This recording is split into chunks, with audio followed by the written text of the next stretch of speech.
बिस्मिल्लाहिर्रहमानिर्रहीम। अब सारी बातें जो है ना वो खुल के सामने आने वाली हैं कि ईरान के सदर इब्राहीम रईसानी की मौत कैसे हुई, उनको कैसे शहीद किया गया और ये सारी प्लानिंग कहाँ से हुई और किसने प्लानिंग की और से ये सारा वाकया हेलीकॉप्टर में जो उनकी मौत हुई ये किस तरह हुआ। लेकिन उससे पहले मैं बात करना चाहता हूँ कि ये सारा मामला शुरू कहाँ से हुआ। अमेरिका ने और ईरान ने उनके आपस में जो है ना इनडायरेक्टली बातचीत चल रही थी। तो इब्राहीम रईसानी और अमीर अब्दुल्ला जो वज़ीर ख़ारजा थे और उधर से अमेरिका के जो है ना एक मतलब सफ़ीर वगैरह थे, उनकी आपस में जो है ना बातचीत चल रही थी और एक मुआहदा हो रहा था कि ईरान के अंदर इसराइल के अंदर जो है ना ये एक रजीम चेंज ऑपरेशन किया जाएगा और इस बात को खुफिया रखा जाएगा और इसराइल में रजीम चेंज ऑपरेशन करके नेतन्याहू की गवर्नमेंट को ख़त्म किया जाएगा। क्योंकि नेतन्याहू जो है वो अवाम में भी उसकी इतनी पजीराई नहीं रही और आर्मी जो है या तो उसके अपना उसको इस्तेमाल करके इसकी गवर्नमेंट को ख़त्म किया जाएगा इसराइल में, और या अमेरिका जो है ना वो खुद इसकी गवर्नमेंट को ख़त्म करवाएगा और इसराइल में इसकी गवर्नमेंट ख़त्म होगी। और इससे जो है ना दूसरा ये होगा कि ईरान को कहा गया था कि आप, क्योंकि ईरान और अमेरिका के अंदर जो है ना ये काफ़ी अमेरिका ने ईरान के ऊपर पाबंदियां लगाई हुई थी, तो अमेरिका ने ईरान से कहा कि आप जो है ना जंग बंदी करेंगे, अमेरिका के साथ आप सीज़ फायर करेंगे और कोशिश करेंगे कि काफ़ी हद तक जंग ना हो। और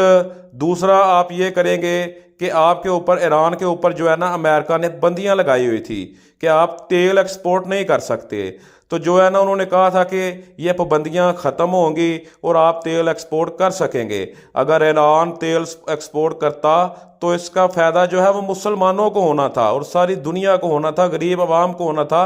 तेल की कीमतें कम होनी थी और ये सारी प्लानिंग खुफिया थी। इधर से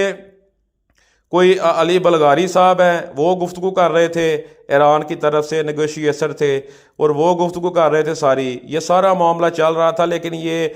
पता नहीं किस तरह से ये सारा मामला जो है ना लीक हो के इसराइल को पता चल गया और इसमें जो है ना इब्राहीम रईसानी की मौत हो गई। इब्राहीम रईसानी जो है ना ये, क्योंकि अमेरिका ये समझ रहा था कि इब्राहीम रईसानी जो ईरान है इसके ऊपर पाबंदियां लगाने की वजह से जो बाइडन जो हैं उनकी जो ग्राफ है वो इंटरनेशनल लेवल पे काफ़ी नीचे गिर गया है। क्योंकि सऊदी अरब ने भी इनकार कर दिया उनको अपने हवाई अड्डे देने से और भी काफ़ी मुल्कों ने इनकार कर दिया है और ईरान को जो इन पाबंदियों का उल्ट फ़ायदा हो रहा है, रशिया उनके साथ चला गया, चाइना ईरान के साथ चला गया, सऊदी अरब, कतर, शाम, इराक, काफ़ी मुल्क इनके साथ चले गए। तो माहदा ये था कि ये जंग बंदी होगी, गज़ा में भी जंग बंदी होगी और उसके अलावा हमास या इराक, शाम, जितने भी ईरान के इत्तेहादी हैं, कोई भी बशमूल ईरान अमेरिका के साथ बराह रास्त जंग नहीं करेगा। तो जो है ना इस मामले पे सारी गुफ्तगू हो रही थी और इस मामले का हल निकलना था। लेकिन उससे पहले जो है ना इब्राहीम रईसानी और सब लोगों को बात समझ आ रही होगी कि ये कैसे और क्यों हो गया। इसकी असल वजह ये थी, ये जो माहदे हो रहे थे और इब्राहीम रईसानी और अमीर अब्दुल्ला वज़ीर ख़ारजा, इनका हेलीकॉप्टर क्रैश हो गया और हादसे में इनकी जो है ना मौत हो गई और अमेरिका को भी ये पता था। और दूसरा ये मामला हो गया कि उन्होंने कहा कि आप जो है ना अपना एटमी प्लांट जो है इसको आप जो है ना इसका तजर्बा नहीं करेंगे, आप इसको अभी मौखर करेंगे जब तक कि अमेरिका में इलेक्शन नहीं हो जाते। हमारी बातचीत चलती रहेगी और हालात को काबू में किया जाएगा और आप अपना कभी भी ये हमला, मतलब सबको पता है कि ईरान ने जो है ना एटमी प्लांट तो बना लिया है, लेकिन वो कह रहे थे कि आप इसका टेस्ट नहीं करेंगे। ये इसी तरह ही है जैसे अब पाकिस्तान में 1988 में 1988 में एटम बम बना दिया गया था, लेकिन अमेरिका के प्रेशर के बावजूद जो है ना 1998 में पाकिस्तान ने जो है ना ये एटमी हमले या एटमी जो है ना तजर्बे किए थे। तो ये यही मसला था। तो अमेरिका भी ये कह रहा था कि इसको मौखर किया जाए और हम जो है ना आपके,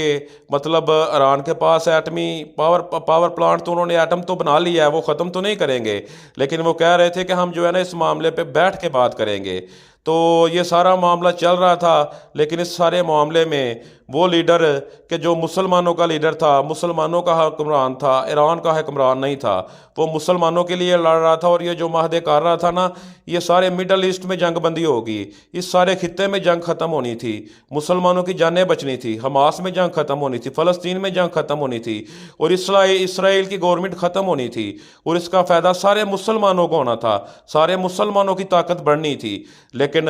इस मुसलमानों की ताकत को ना बढ़ने दिया गया, और एक खुफिया प्लानिंग से इन इब्राहिम रईसी और अमीर अब्दुल्ला जो वज़ीर ख़ारजा थे, इनको शहीद किया गया, जो एक बहुत बड़ा सान है। अल्लाह आप सबका हामी और नासर हो।